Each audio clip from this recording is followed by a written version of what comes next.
Hey guys, and welcome to another video from Chris's Footy Kicks.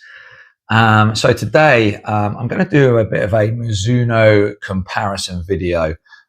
Please bear with me on this one. Obviously, Mizuno at the moment are my absolute go-to brand.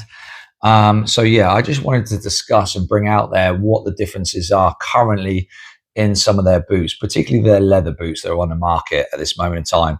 So I'm going to talk a little bit about them. I'm going to weigh them to see how they compare. And I'm going to tell you how I found my experience with these three boots. So without further ado, let's get into it. So guys, what do we have? So three boots, three of Mizuno's most recent leather boots at this moment in time. They're all Japan models, and obviously I'm going to kind of talk to you guys about each and every one of them and how my experience has been. Hopefully this video is not super long, but it may well turn into be a bit of a long one. Again, thank you to everyone out there who's subscribing. Please keep smashing those likes, keep subscribing for me if you could do, please. I'm so close to that 500. I'd love to get to that 500 subscribers. That'd be amazing. But yeah, anyway, without further ado, as I said earlier, let's get into talking about what we've got. So the three boots I've got here currently are the Mizuno DNA in this absolutely stunning silver colorway with the gold Runbird. I've actually changed out the laces for the Zero Glide laces. And essentially what you've got here is you've got the Melia upper, okay, which is the full leather upper here. You've then got the Neo 4 Beta sole plate to give it that kind of responsiveness, etc., etc., a bit more rigidity in that midfoot. Overall, it's a lovely boot, absolutely 100%. I'm not sure if you can still get them. It was a limited edition drop. You probably can get it on the resale market somewhere. So that's boot number one. Boot number two was a boot that was launched earlier this year. And this is from the innovation pack, the rebuild innovation pack. And this was one that was a bit of a curveball to everyone. This is the Mizuno Melia Proto. So this is kind of like a prototype version of a boot. Not really sure where they're going with this or what they're going to do with it. So yeah, this obviously comes on an AG sole plate.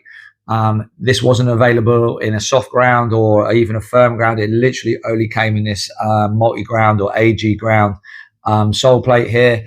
Again, some people have said it's soft and stuff, but it's not. So maybe I don't know what those people are thinking about or saying, but yeah, I've heard people folding it in half. I can't fold that in half. It folds and bends exactly where I want it to bend. So yeah, that's boot number two. Boot number three is a boot that I've just done a video on. If you haven't seen it, go check that out. And that is the Melia 2. So the Mizuno Melia 2. Then this is the updated version. So they've kind of tweaked this version a little bit from the old Melia. They've updated the sole plate a little touch, and they've basically gone in here with some suede liner. If you want to watch that video, please go check that video out where I go into quite some depth about this particular boot. So that's the three boots on offer. So let's get into discussing my thoughts and feelings on each of these boots individually, and maybe hopefully help you guys out there choose one of these boots, which all three of them are amazing boots. Yes, they are expensive boots, but you pay for what you get. So let's get into that a little bit more. So first and foremost, I'm going to do something I don't normally do, and that's weigh these boots. I actually haven't done this, so I've got no idea what they're going to weigh. You're going to get this in real time. All of these have a leather upper. The two Mizuno Melias come in obviously a K leather, and the Proto comes in a calf or cow leather, Wagyu leather, which is kind of like a superior cow leather apparently. So let's get these on the scales. Let's whack these scales on, move these boots to the side. Okay, so we're going to measure these now, or weigh these now. So the DNA, as I said, comes with a full K leather upper. It's got that Neo Beta 4 sole plate. Let's whack that on the scale. So that's coming in at 7.1 ounces. And that works out to be, when I move these scales, 203 grams. So 203 grams for the DNA in a size UK 8, I think this is, which is a UK USA 9. So yeah, I've gone for this as a 27 centimeter US 9 UK 8. So remember those numbers. Next on there, we've got the exact same size, exact same stats, but this is obviously the Proto. So putting the Proto in, that comes in at 212 grams, which works out to 7.4 ounces. Again, super light for a leather boot. So that's boot number 2. And then we've got the Melia. Now, immediately in hand, this feels the heaviest out of the 3. So we're going to put that on. And strangely enough, that comes in at 7.3, which works out to, man, let's get these numbers working. Let's get this. Okay, 209 grams. So the lightest actually is the DNA. Then we've got the Proto, and then obviously the Mizuno Melia 2, the updated version.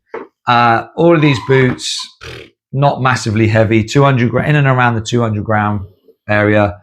For me, that's not a heavy boot, especially when you consider that there's other boots out there that weigh a lot more. So weight-wise, they're kind of there or thereabouts. There's literally a few grams between each of them, which again is not going to make a massive difference to anybody. So that leads me into which one's for you. Now, I reached out to my man in Japan, which is Andrew Lockhart. He's got the Lockhart Boot blog. Go check him out, read his reviews, follow him. His pack or his pick was the Proto. And if I remember correctly, he's probably going to point me wrong. I think he said the Proto, the DNA, and then the Melia 2. For me, I'm going to be different. I'm going to say the DNA, the Proto, and the Melia 2. All of them are absolutely brilliant boots. I can't fault any of them, and I'm going to kind of try and help you guys out as to which boot to pick here. And as I said, all of these boots are expensive. So I'm going to try and break this down. So the Melia 2, as I said, I've just literally done a video on this. This is a great boot. If you want a nice, stable, comfortable boot with a solid sole plate, as I said, they've done a few updates to this. They've now given it a suede liner. They took the rivets out of the sole plate, which were in there before, to shed a little bit of weight. Not sure what massive amount of weight that does. It's got a nice snapback with the sole plate there as it is. It's super comfortable. There's absolutely nothing wrong with this boot whatsoever. Okay, this is a great boot, absolutely, without a doubt. If you want premium quality, lovely comfort, I've worn this boot on several different types of pitches. I haven't worn it on AG because there isn't any turf pitches around by me.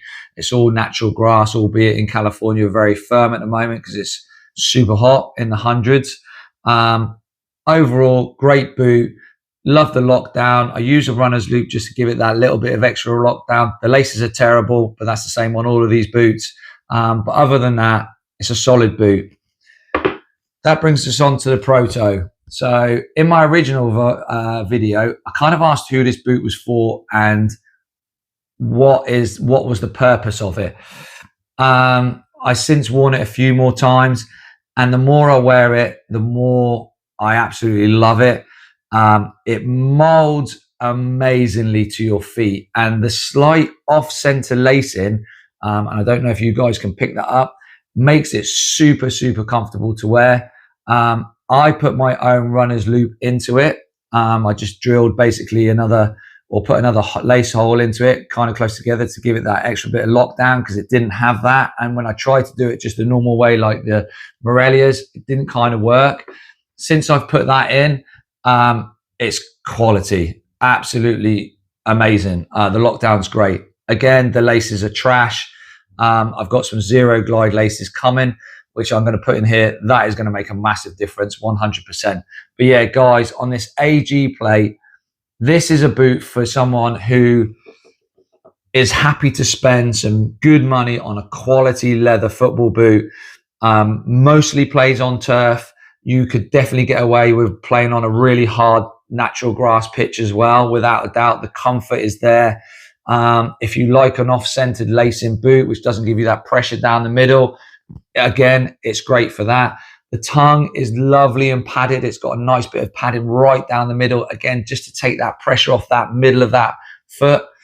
And yeah, the only thing I would say about it is my advice to you would be to get an actual proper lace hole cutter. Noah Kavanagh's just done a video on that, and put an extra lace hole into it. But yeah, guys, this is a boot that is amazingly comfortable.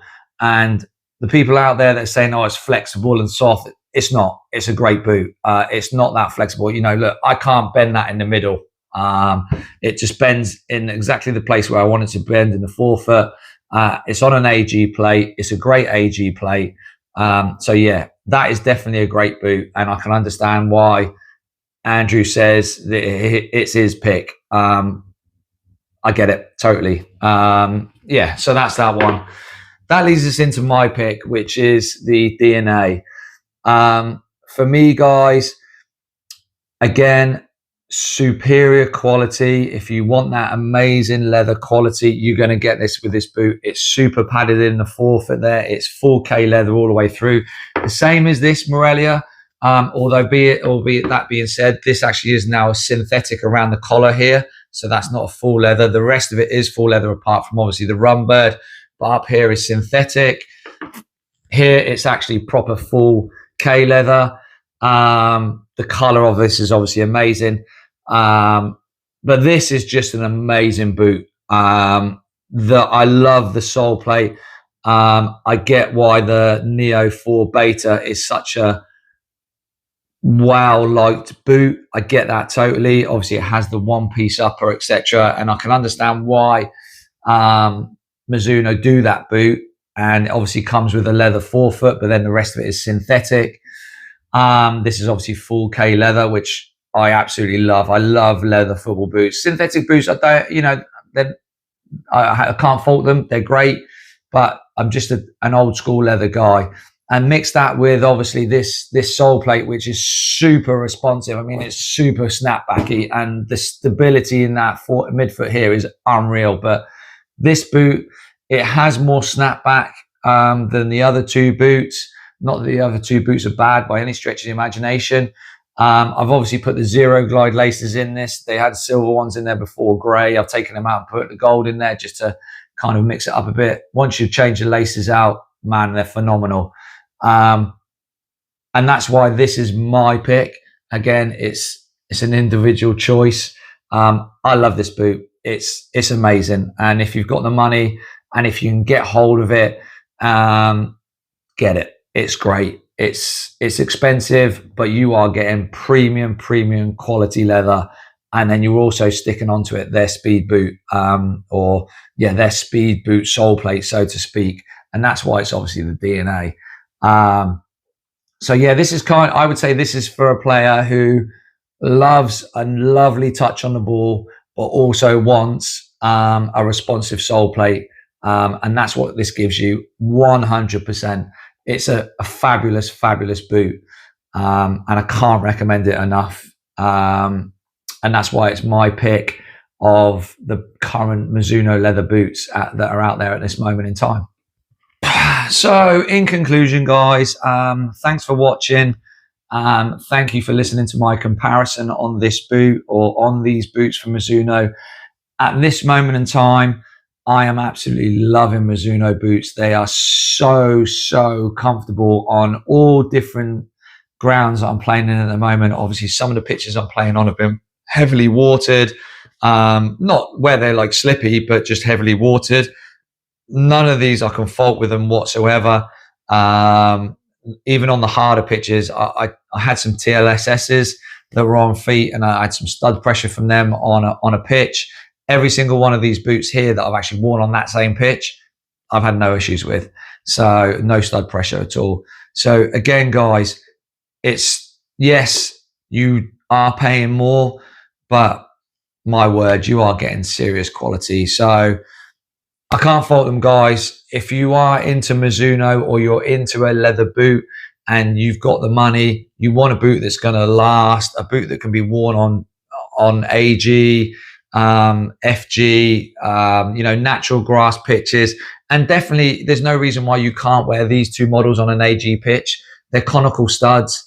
They're not going to give you any turf bite or bite into the turf too much that's going to hurt you or injure you. Obviously, everyone's susceptible to an injury, but with the conical studs, that reduces that massively. So there's no reason why you can't wear these boots on an AG pitch. Just be careful. This obviously is predominantly designed for the AG with those smaller studs. It's a fantastic boot. If you can get this, and I think it was sold out. If you can get it, especially if you play on turf. But yeah, at the moment, Mizuno, they're rocking my world at this moment in time. Every single one of these boots is just phenomenal. And I can't fault any of them. And there's other people out there that agree as well. So thanks for watching, guys. I really hope that you've appreciated the comparison there. And I've just given you a little bit of my opinion on these boots. Obviously, as I said, it's my opinion. Somebody else's may be completely different. But thanks for watching, guys. Smash a like, please subscribe. We've got some other videos coming shortly as well, some new boots. So hopefully that will help all you guys out there as well, especially as we start to come into the new seasons now. Pre-season starts very shortly. So some of these boots could be a good pickup for that pre-season. Get you into those boots, get them broken in. Not that any of them take long to break in anyway. But yeah, thanks for watching, guys. Much appreciated. And I'll see you soon.